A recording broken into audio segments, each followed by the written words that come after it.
Welcome to our channel. Today Bible verse in Tamil.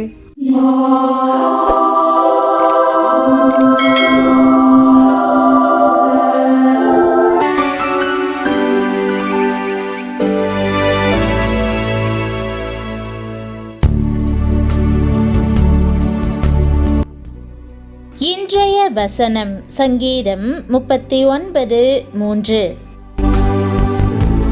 கிறிஸ்துவுக்குள் பிரியமானவர்களே, நம்முடைய ஆண்டவரும் இரட்சகருமான இயேசு கிறிஸ்துவின் வல்லமையுள்ள நாமத்தில் உங்களை வாழ்த்துகிறேன். என் இருதயம் எனக்குள்ளே அனல் கொண்டது, நான் தியானிக்கையில் அக்கினி மூண்டது. அப்பொழுது என் நாவினால் விண்ணப்பம் செய்தேன் என்ற வசனத்தை இன்று நாம் தியானிப்போம். வேதம் வாசிக்கிற அனுபவம் கர்த்தருடைய பார்வையில் எவ்வளவு முக்கியமானதாய் இருக்கிறதோ அதே போன்று அவருடைய சமூகத்தில் அமர்ந்து அவரை குறித்து தியானிப்பது அதைவிட மிக மிக முக்கியமான ஒரு காரியமாகும். அவரை பாடி அவரை கீர்த்தனம் பண்ணுங்கள். அவருடைய அதிசயங்களை எல்லாம் தியானித்து பேசுங்கள். அவருடைய பரிசுத்த நாமத்தை குறித்து மேன்மை பாராட்டுங்கள். கர்த்தரை தேடுகிறவர்களின் இருதயம் மகிழ்வதாக என்று வேதம் கூறுகிறது. சாதாரணமாய் பெயரளவில் கிறிஸ்தவர்களாக வாழ்கிறவர்கள் இதற்கெல்லாம் நேரம் கொடுக்க முயற்சி செய்யவோ அல்லது யோசிக்கவோ மாட்டார்கள். ஆனால் எந்த ஒரு மனுஷனோ மனுஷியோ தேவனுக்கு பயந்து அவருடைய சமூகத்தை நாடி தேடி இவ்விதமாய் அவரை குறித்து தியானிக்க தங்களை ஒப்பு கொடுக்கிறார்களோ அப்படிப்பட்டவர்களுடைய வாழ்வில் கர்த்தருடைய வல்லமை, அவருடைய அக்கினி, பரிசுத்த ஆவியின் அபிஷேகம் யாவும் நிரம்பி வழியும் என்பதைத்தான் இந்த வசனம் விளக்குகிறது.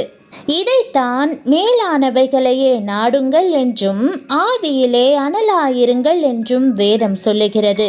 நமக்கு முன்மாதிரியாக வாழ்ந்து காண்பித்து சென்ற இயேசு கிறிஸ்துவும் பரிசுத்த ஆவியினால் அளவில்லாமல் நிறைந்திருந்தார். தேவனால் அனுப்பப்பட்டவர் தேவனுடைய வார்த்தைகளை பேசுகிறார். தேவன் அவருக்கு தமது ஆவியை அளவில்லாமல் கொடுத்திருக்கிறார் என்றே வாசிக்கிறோம். ஒரு சில இளம் வாலிப பெண்கள் ஒன்று சேர்ந்து கர்த்தரை தேட அவர் வழிகளில் நடக்க தங்களை ஒப்பு கொடுத்தனர். ஆனால் அவ்விதமாக தீர்மானம் எடுத்த அந்த நாளிலிருந்து அவர்கள் குடும்பத்தார் அதன் மேன்மையை அறியாமல் அதற்கு பல்வேறு விதங்களில் தடையை உண்டு பண்ணினார்கள். ஆனால் இந்த இளம் பெண்களோ தடை அதிகமாக கர்த்தரை முழு மனதுடன் மிகுந்த உற்சாகத்துடன் தேட ஆரம்பித்தார்கள். இதனால் தேவ பிரசன்னம், தேவ கிருபை மற்றும் பரிசுத்த ஆவியானவரின் அளவில்லாத அபிஷேகம் அக்கினிமயமாய் அவர்கள் வாழ்வில் இறங்கியது. யோசேப்பின் வாழ்வில் தேவ பிரசன்னம் இதே போன்று நிறைந்திருந்தமையால் அவன் வாழ்வில் ஆண்டவரால் உயர்வு பெற்றது போல் இவர்கள் வாழ்வையும் கர்த்தர் வெகுவாய் ஆசீர்வாதங்களால் எல்லா பக்கமும் நிரப்பினார். இதை கண்டபின் அவர்கள் குடும்பத்தார் அவர்களுக்கு தடை செய்வதை நிறுத்தி அவர்களை குறித்து பெருமைப்படும்படி கர்த்தர் உதவி செய்தார். ஆம் பிரியமானவர்களே, எத்தனை பேர் எதிர்த்து வந்தாலும் உங்களை ஒன்றும் செய்ய முடியாது. இந்த அக்கினி அபிஷேகத்தினால் பெரும் மணல் நிறைந்த வாழ்வை நீங்களும் பெற வாஞ்சிக்கிறீர்களா? அப்படியானால் இன்று அந்த வாலிப பெண்களைப் போல, ஆண்டவரே, வெறுமையும் விருதாவுமான என் வாழ்வையும் கூட அவ்வண்ணமே வல்லமை நிறைந்ததாக தலைகீழாய் மாற்றும் என்று நீங்களும் கருத்தாய் வேண்டுதல் செய்யுங்கள். தியான வாழ்வே இருதயத்துக்குள் அக்கினியையும் அனலையும் கொண்டு வருகிறது. ஈசாக்கு ஒரு தியான புருஷனாய் இருந்தார். மாலை நேரமாகும் போது தனிமையாக சென்று கர்த்தரை குறித்தும் அவருடைய வாக்குதத்தங்களை குறித்தும் தியானிக்கிற பழக்கத்தை கொண்டிருந்தார். அதற்கு அடுத்தபடியான மிகப்பெரிய தியான புருஷன் என்றால் அது தாவீதுதான். கர்த்தருடைய வேதத்தை தியானத்தில் பிரியமாயிருந்து இரவும் பகலும் அவருடைய வேதத்தில் தியானமாயிருக்கிற மனுஷன் பாக்கியவான் என்று அவர் எழுதினார். எல்லா தியானத்திலும் மிக மேன்மையான தியானம் சிலுவையை குறித்த தியானமே. எவ்வளவுக்கெவ்வளவு சிலுவையிலே தொங்கிய கிறிஸ்துவை குறித்து நீங்கள் தியானம் பண்ணுகிறீர்களோ அவ்வளவுக்கவ்வளவு உங்கள் இருதயம் மணல் கொள்ளும்.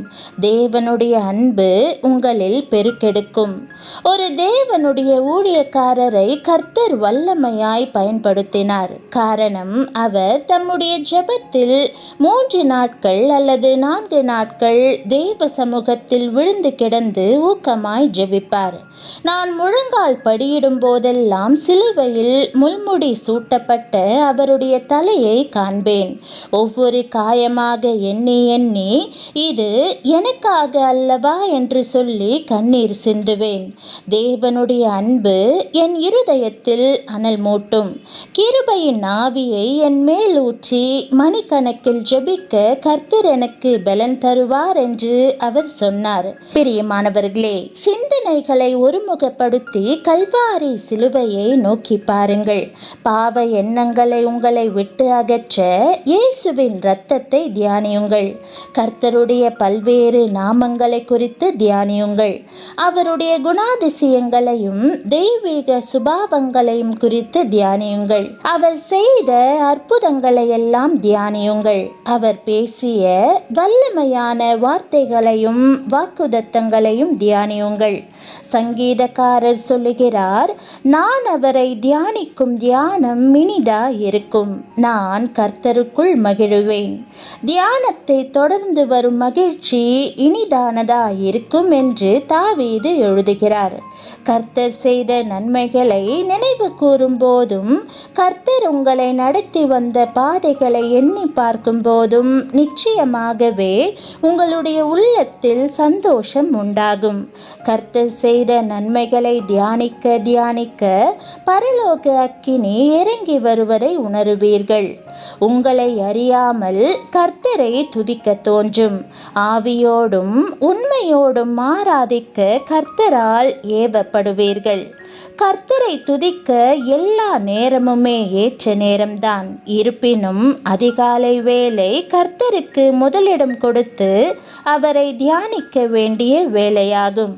மத்தியான வேளையுமே வேளையின் மத்தியிலும் கர்த்தரை நினைவு கூர்ந்து அவரை போற்றுகிற வேளையாய் இருக்கிறது.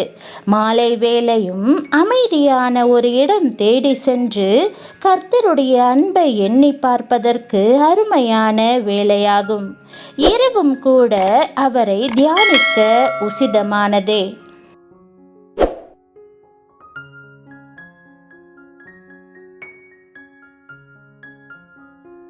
ஜெபம். அன்பின் ஆண்டவரே, எத்தனை மேலான வாழ்வை நீர் எனக்கென்று வைத்திருக்கிறீர்.